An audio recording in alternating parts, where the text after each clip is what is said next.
Praise the lord. దేవునితో సంబంధమైన programme కి మీ అందరినీ ఆహ్వానిస్తున్నాను. ప్రార్థనతో మొదలు పెడుతున్నాను. ఎస్ఆ గొప్ప దేవుని ధన్యవాదాలు వేశారు. ఇది నాన్న మధ్య తిరిగి ప్రోగ్రామ్ చేయడానికి మీరు ఇచ్చిన బట్టి తెస్తుంటారు. ప్రోగ్రామ్ అంతా కూడా మీరు గౌరవం నడిపించండి, తగ్గించండి, మీరు సహాయం చేయండి. అయ్యా దాంట్లో నీ వాక్యం ప్రకారంగా నేను జీవించడానికి మీరు సహాయం చేయగలరు. దేశంలోని ప్రార్థన వింటున్నాను.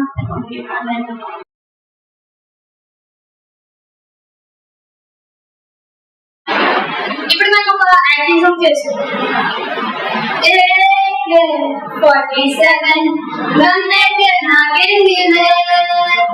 47 రైతులోని బుల్లెట్ అయితే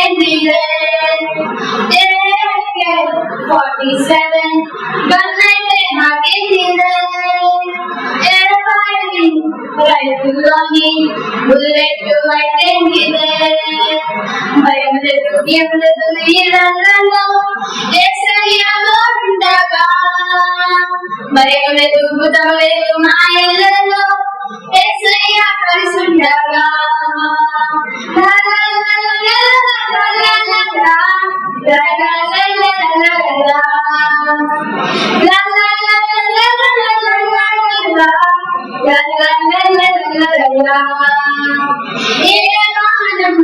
గురిపెట్టచ్చు సాతాను ఎదురొచ్చినా నా ప్రాణం తీయాలని పన్నాగానే పండినా ఏ గానం గురిపెట్టచ్చు సాతాను ఎదురొచ్చినా నా ప్రాణం తీయాలని పన్నాగానే పండినా భయములకు ఏమలేదు ఏ రంగంలో ఏసయ్య తోడుండగా భయములకు దుఃఖములకు మా ఇళ్ళలో ఏసయ్య కలిసి ఉండగా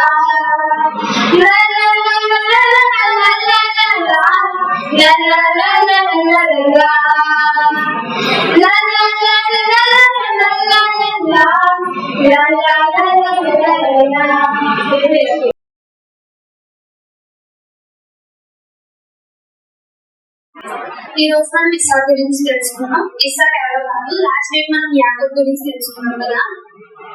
యాకోబుకి 12 మంది కుమారులు. అయితే అందులో 11వ కుమారుడు యోసేపు. అయితే మరి యాకోబుకి యోసేపు అంటే చాలా ఇష్టం అన్నమాట.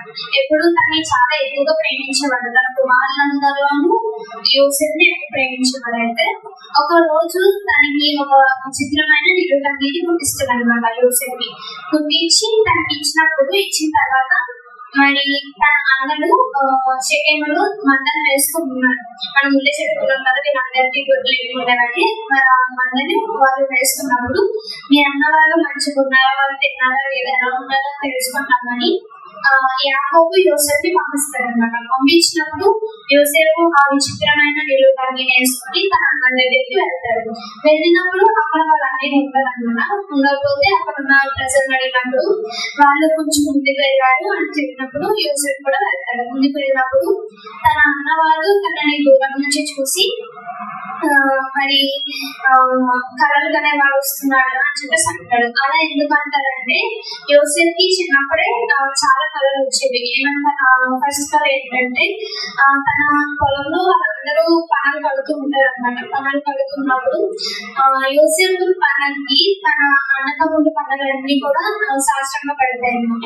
ఆ కళ చెప్పారు. ఇంకో కళ ఏంటంటే సూర్య చంద్ర 11 నక్షత్రాలు యోసేపుకి ప్రభుతాయి అన్న, యోసేపుకి శాస్త్రంగా పడతాయి అన్న కళ కూడా వస్తుంది. ఈ 2 కళలు తన సహోదరికి తన తండ్రికి యోసేపు చెప్తారు అన్నమాట. చెప్పినప్పుడు మరి కళల వల్ల వాళ్ళంతా అసహ్యపడతారు. ఎందుకంటే మరి మేము నీకు మొక్కుతామా అంటే మేము నీకు దాసులు అవుతామా అని చెప్పేసి తన సహోదరులు తన మీద ఎంతగానో కోపం పెట్టుకుని ఉంటారు అనమాట. అయితే ఎప్పుడైతే మరి యోసేపు ఒంటరిగా తన అన్న దగ్గరికి వచ్చారో ఇదే మంచి అవకాశం, మనం వీడిని చంపుదామని చెప్పేసి అనుకున్నా మరి అందులో పెద్ద యాకోబు యొక్క పెద్ద కుమారుడు చంపకండి, వాడిని ఎందుకు చంపడము, ఇక్కడ ఉన్న ఒక కోతిలో ఉంచేద్దాము అని చెప్పేసి వాళ్ళందరితో చెప్పేస్తాడు అన్నమాట. చెప్పేసిన తర్వాత వీళ్ళందరూ తనని ఒక నీళ్లు లేని కోతిలో వేసేసి వీళ్ళందరూ భోజనం చేయడానికి కూర్చుంటారు. కూర్చున్నప్పుడు ఇస్మాయిలీలు అదే పనిలో వెళ్ళడం చూస్తారనమాట. అంటే కొంతమంది కొన్ని సామాన్లు పట్టుకొని అటు సైడ్ వెళ్ళడం చూసినప్పుడు మరి ఈ సహోదరులు అనుకుంటారు అనమాట. అయితే వాళ్ళు చంపేసినప్పుడు ఆ పాపాన్ని మనం దాచిపెట్టడం ఎందుకు, అదేదో ఎవరికైనా అమ్మేస్తే మనకి డబ్బులు వస్తాయి, మనకి ఆ పాపం కూడా ఉండదని చెప్పేసి వాళ్ళు ఆలోచించుకొని మరి యోసేపుని ఆ ఇష్మాయేలీకి 20 వెండి నాణాలకి అమ్మేస్తారనమాట. అమ్మేసినప్పుడు ఆ ఇష్మాయేలీలు యోసేపుని తీసుకొని ఐగుప్తు వెళ్తారు.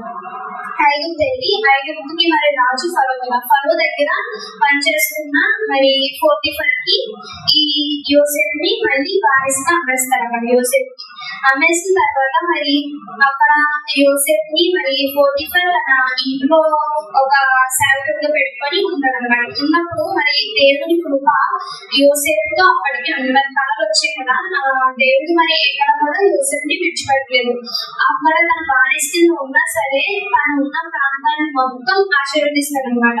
ఆ విషయం పోతీఫర్కి అర్థమయ్యి, అంటే దేవుడు యోసేపుతో ఉన్నాడన్న విషయం పోతీఫర్కి అర్థమయ్యి తన ఇంటి బాధ్యత మొత్తం యోసేపుకి ఇస్తాడు అనమాట.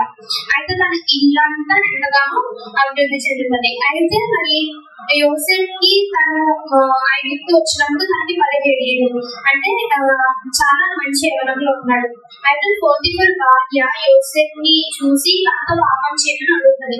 అయితే యోసేపు మరి దేవుడు చాలా భక్తిగా ఉండేవాడు. తను ఎంత బలవంతం పెట్టినా, అంటే పోతీఫర్ భార్య ఎంత తనను బలవంతం పెట్టినా తను పాపం చేయకుండా అన్నాడు అనమాట. ఎందుకంటే మరి నా యజమానుడు అంటే పోతీఫర్ నాకు మొత్తం అంతటినీ నాకు అప్పగించాడు, ఒక్క నేను తప్ప, ఎందుకంటే నువ్వు అతని భార్యవి, నేను అలాంటి పని చేయకూడదు, దేవుడి విరాగంగా నేను అలాంటి పాపం చేయకూడదు అని చెప్పేసి యోసేపు అన్నాడు అనమాట. యోసేపు అన్నప్పుడు మరి ఆమె ఒక రోజు ఏంటంటే యోసేపు మరి తన ఇంటి పనులన్నీ తనే చూసుకున్నాడు కదా, అలా ఒక ఇంటి పని ఏదో చేద్దామని లోపలికి వచ్చినప్పుడు మరి పోతీఫర్ భార్య ఒకటి ఇంట్లో ఉంటుంది. అయితే ఆమె బలవంతం పెడతాడు అనమాట. నువ్వు నాతో పాపం చేయని బలవంతం పెట్టినప్పుడు తనని పట్టేసుకున్నప్పుడు తన డ్రెస్ విడిపించుకొని ఆమె దగ్గర ఆ డ్రెస్ వదిలేసి నేను బయటకు వచ్చేస్తాను. బయటకు వచ్చేసినప్పుడు తన సేవకులందరినీ పిలిచి ఆమె ఏమంటారంటే, ఈయన నాతో పాపం చేయాలనుకుంటున్నాడు, ఎంత అంటే పాపం చేస్తే చాలా లోకుగా చురుకున అయిపోతారు కదా అందరి దగ్గర,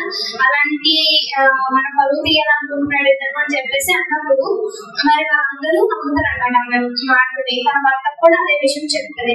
చెప్పినప్పుడు మరి తన భర్త రాజుగారి దగ్గర పనిచేస్తున్నాడు కదా, మరి రాజుగారి దగ్గర తనని కూడా ఖైదీగా అక్కడ బంధించేస్తారు అన్నమాట. అక్కడ జైల్లో పోతీఫర్ బంధించేస్తారు. దేవుడు అయినా సరే యోసేపుని ఎక్కడ విడిచిపెట్టకుండా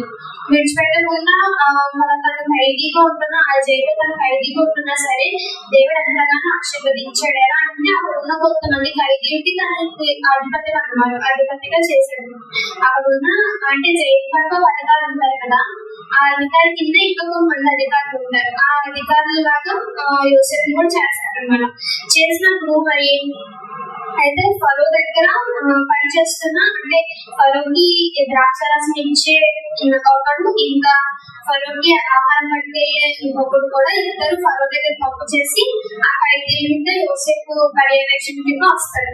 వచ్చినప్పుడు మరి కొన్ని రోజులు అయిన తర్వాత వాళ్ళిద్దరికి ఒకే రోజు కళలు వస్తాయి అనమాట. కళలు వచ్చిన తర్వాత రోజు వాళ్ళంతా టెన్షన్ తో ఉంటారు అనమాట. అంటే ఏదో కోల్పోయినట్లు ఏదో బాధతో ఉంటారు. ఉన్నప్పుడు యోసేపు అడుగుతారు అనమాట. వాళ్ళిద్దరిని అడిగితే వాళ్ళందరూ మాకు కళలు వచ్చాయి మాకు అని చెప్పేసి అన్నప్పుడు యోసేపు ఆ కళలు భావం చెప్తారు అనమాట. భావం చెప్పినప్పుడు యోసేపు చెప్పినట్లుగానే నెరవేరుతారు. నెరవేరిన తర్వాత మరి అందులో ఆహారం ఇచ్చే వ్యక్తి చనిపోతాడు, ద్రాక్షారసం ఇచ్చే వ్యక్తి తిరిగి తన పొజిషన్ కి వెళ్తాడు. అంటే తిరిగి ఫరోకి ద్రాక్షారసం ఇవ్వడానికి అవుతుంది. ఆ టైంలో ఫరోకి కూడా ఒక కళ వస్తుంది. అంటే 2 కళలు వస్తాయి. ఆ 2 కళల యొక్క భావం ఒకటే, ఒకే రోజు 2 కళలు వస్తాయి అనమాట. అయితే ఆ కళల భావం చెప్పడానికి ఎవరు లేరు, ఆ మొత్తం దేశంలో కూడా అంత జ్ఞాని ఎవరు లేరు. అయితే ఎవరు లేనప్పుడు ఈ ఈ విషయం ఈ ద్రాక్షరసం ఇచ్చే వ్యక్తికి తెలుస్తుంది. తెలిసినప్పుడు అయితే యోసేపు ఉన్నాడు కదా, తను కలభావం చెప్పగలడు కదా, అది నెరవేరుతారు కదా అని చెప్పేసి యోసేపు దగ్గరికి వచ్చి అతన్ని ఫరో దగ్గరికి తీసుకెళ్తాడు. ఫరో దగ్గరికి తీసుకెళ్ళినప్పుడు అప్పుడు దేవుడు ఎంతగానో కృప చూపించి ఆ భావం కూడా యోసేపుకి తెలియజేస్తాడు అనమాట దేవుడు. ఆ భావం ఏంటంటే ఫస్ట్ ఒక 7 years ఉంటే ఆ 7 years లో పంట ఎంతగానో అంటే చాలా ఎక్కువ పంట పండుతుంది, సమృద్ధిగా పంట పండుతుంది. తర్వాత వచ్చే 7 years ఏంటంటే చాలా కరువులో ఉంటుంది అనమాట. ఆ విషయం ఫరోకి యోసేపు చెప్తాడు. యోసేపు చెప్పినప్పుడు ఫరోకి కూడా ఎంతగానో కృప కలుగుతుంది యోసేపు పట్ల. ఇటువంటి జ్ఞానులు ఎవరైనా ఉన్నారా అసలు అంటే మరి అంత గొప్ప పనిని వివరించడం అంటే చాలా జ్ఞానంతో కూడిన పని కాబట్టి మరి ఫరోకి కూడా యోసేపు పట్ల కృప కలుగుతుంది. కృప కలిగి అతన్ని మొత్తం ఆ పంటకి అంటే ఆ పంట సేకరించి ఉంచడానికి ఒక అధికారిగా పెడతాడు. అంటే ఇంకా తర్వాత ఫరో తర్వాత మొత్తం చూసుకునేది యోసేపు అనమాట. అర్జెంట్గా పెట్టిన తర్వాత ఫస్ట్ 7 years పంట బాగా పండుతుంది, వీళ్ళు దాస్తారు. దాచిన తర్వాత నెక్స్ట్ 7 years వీరి ప్రాంతంలోనే సమృద్ధిగా ఉంది. వీరి ప్రాంతంలో కరువు ఉన్న వాళ్ళు దాచిన ఆహారం వాళ్ళకి చాలా సమృద్ధిగా ఆహారం ఉండేలా ఉంది. అయితే మరి వీరి చుట్టుపక్కల ఉన్న ప్రాంతాల్లో జనాలందరూ వీరి దగ్గరికి వచ్చి ఆహారం కొనుక్కుంటున్నారు అనమాట. కొనుక్కునేటప్పుడు మరి యోసేపుకి మిగతా సహోదరులు ఉన్నారు కదా, అన్నయ్యలు ఉన్నారు కదా, వాళ్ళు కూడా యోసేపు దగ్గర ఆహారం కొనుక్కోవడానికి వస్తారు. కానీ వాళ్ళకి తెలియదు ఆహారం అనేది యోసేపు అని చెప్పేసి వాళ్ళకి తెలియదు. అయితే తెలియకుండా వాళ్ళు వచ్చినప్పుడు యోసేపు గుర్తుపడతారు, అయ్యో వీళ్ళు నా సహోదరులా ఉన్నారే, నా అన్నయ్యలా ఉన్నారని చెప్పేసి వాళ్ళు వెళ్ళి అడుగుతారు అనమాట. మీరు ఎవరని చెప్పేసి అడిగినప్పుడు వాళ్ళు చెప్తారు, నేను కానాను నుంచి వచ్చాను, మేము 12 మంది సహోదరులము, మాలో 11వ వాడు చనిపోయాడు, 12వ వాడు తండ్రి దగ్గర ఉన్నాడంటే. అయితే యోసేపు నమ్మకుండా మరి వాళ్ళలో ఒక అన్నయ్యని తన దగ్గర ఉంచుకొని మీరు వెళ్ళండి, మీరు వెళ్ళి ఇంకోసారి మీరు రావాలంటే మీ తమ్ముడిని తీసుకొని మీరు వస్తేనే నేను మీ సహోదరుని నేను మీకు తిరిగిస్తాను, లేదంటే నా దగ్గర దాసుకింద ఉన్నాడు అని చెప్పేసి అంటారు అనమాట. అనిన తర్వాత మరి వాళ్ళని మరి ఆ డబ్బులు ఇచ్చి కదా ఆహారం కొనుక్కునే వాళ్ళు, అయితే ఆ డబ్బులు కూడా తిరిగి ఇచ్చేసి ఆహారంతో ఇంటికి పంపించారు అనమాట. పంపించిన తర్వాత మరి ఆహారం అయిపోతూ వస్తుంది. అయితే మరి వీళ్ళు తన తండ్రితో చెప్తున్నారు, తన తండ్రి అయిన యాకోబుతో చెప్తున్నాడు, మేము బెన్యామీను తీసుకెళ్ళాలి, లేకపోతే మన సహోదరుని విడిచిపెట్టడు, మరి ఏంటంటే మనకు ఆహారం కూడా ఉండదు, తను మన సహోదరుని తీసుకెళ్తేనే అక్కడ ఉన్న సహోదరుని విడిచిపెడతాడు, మనకు ఆహారం ఇస్తాడు అని చెప్పేసి యాకోబుతో చెప్తాడు. అప్పుడు యాకోబు ఎంతగానో బాధపడతాడు, ఎందుకంటే ఒక పక్కన యోసేపు చనిపోయిన ఇంటితో ఉన్నారు కాబట్టి వాళ్ళు యాకోబు చాలా బాధపడతాయి. ఏంటి ఇప్పుడు నాకు 2 కుమారులు దూరం అయిపోయారు, ఇప్పుడు నా దగ్గర నుంచి బెన్యామీను కూడా దూరం చేస్తారా మీరు అని చెప్పేసి చాలా బాధతో ఉన్నప్పుడు మరి వాళ్ళందరూ అంటే ఇంకా మనకి తినడానికి ఆహారం లేదు కాబట్టి మొత్తానికి బెన్యామీను తీసుకొని యోసేపు దగ్గరికి ఐగుప్తులకు వెళ్తారనమాట. వెళ్ళిన తర్వాత అప్పుడు మరి వారి సహోదరుని ఇచ్చేస్తారు యోసేపు తిరిగి. మరి వీరందరూ కూడా తిరిగి వెళ్ళిపోకుండా మరి యోసేపు అక్కడ మరి గొప్ప అధికారంలో ఉన్నాడు కదా, అయితే తన కింద ఉన్న దాసులు చెప్తారు, ఏమని చెప్తారంటే నా యొక్క పెట్టేదిని బెన్యామీను సంచిలో ఉంచండి. అప్పుడు అంటే వాళ్ళని ఒక దొంగల కింద సీన్ క్రియేట్ చేస్తారనమాట. అయితే మళ్ళీ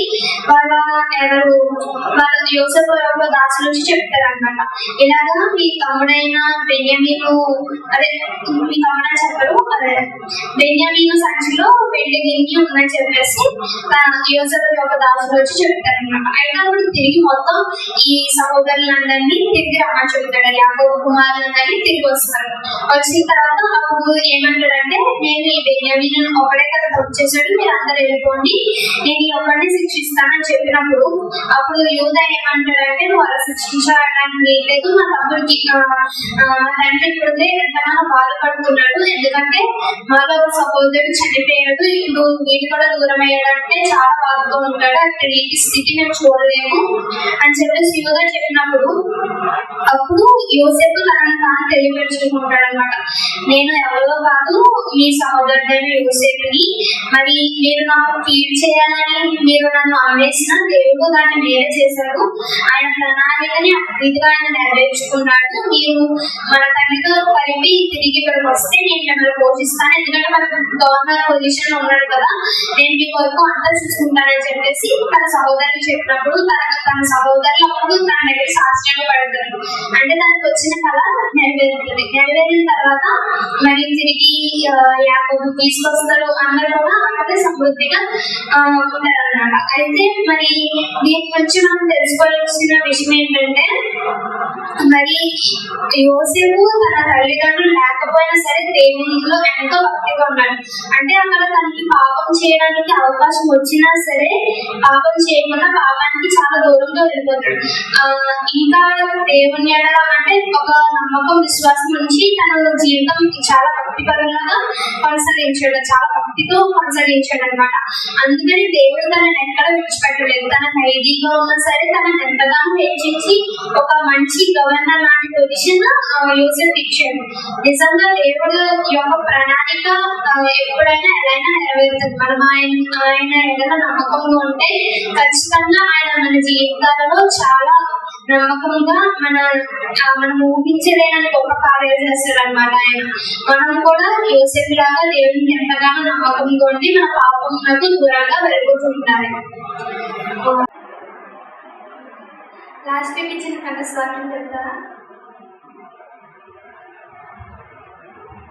ఆయన తెల్లవారుచున్నది కనుక నన్ను పోనీయమన్నాడు. అతడు, నీవు నన్ను ఆశీర్వదించి దీవిస్తేనే కానీ నేను పోనీయమన్నాను. ఆదికాండము 32వ అధ్యాయం 20వ వచనం.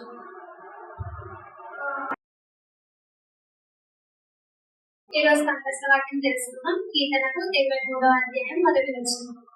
కావ్య చెప్పు. యెహోవా నా కాపరి, నాకు ఏమీ కలగదు.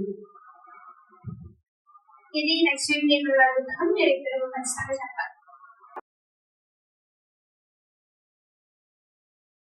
ఈ రోజు స్టోరీకి సంబంధించి కొన్ని క్వశ్చన్స్ అడుగుతాను, మీరు ఆన్సర్ చెప్పండి. ఫస్ట్ క్వశ్చన్ ఏంటంటే, యాకోబుకి ఎంతమంది కుమారులు? 12 మంది కుమారులు. Right answer. యోసేపు ఎన్నో కుమారుడు?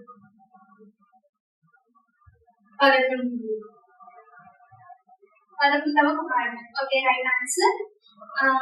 యోసేపుకి ఎన్ని సంవత్సరాలు ఉన్నప్పుడు తన అన్నయ్యకు యోసేపుని అమ్మేస్తారు? 17 సంవత్సరాలు. Right answer. ఎందుకని అమ్మేస్తారు? యాకోబుకి యోసేపు అంటే ఎక్కువ ఇష్టమని అది జలసీలకి అమ్మేస్తారు. ఇంకా అంటే ఇష్టమనే కాదు, మనకు వచ్చిన కళల భావాలను బట్టి కూడా వాళ్ళు ఎంతగానో కోపపడి అనిపిస్తుంది కదా. Right answer. మరి ఎవరు గమనిస్తారు, ఎంత గమనిస్తారు? ఇష్మాయిల్కి అమ్మేస్తారు. 20 వెండి నాణాలకు అమ్మేస్తారు. Okay, right answer. ఇష్మాయేలీలు ఏ దేశంలోకి వెళ్ళి ఎవరికి అమ్ముతారు? ఐగుప్తులోకి వెళ్ళి ఫరోను అనే రాంగ్ ఆన్సర్. ఐగుప్తులోకి వెళ్ళి ఫరో దగ్గర పనిచేస్తున్న పోతిఫర్ అన్న వ్యక్తికి అమ్ముతారు.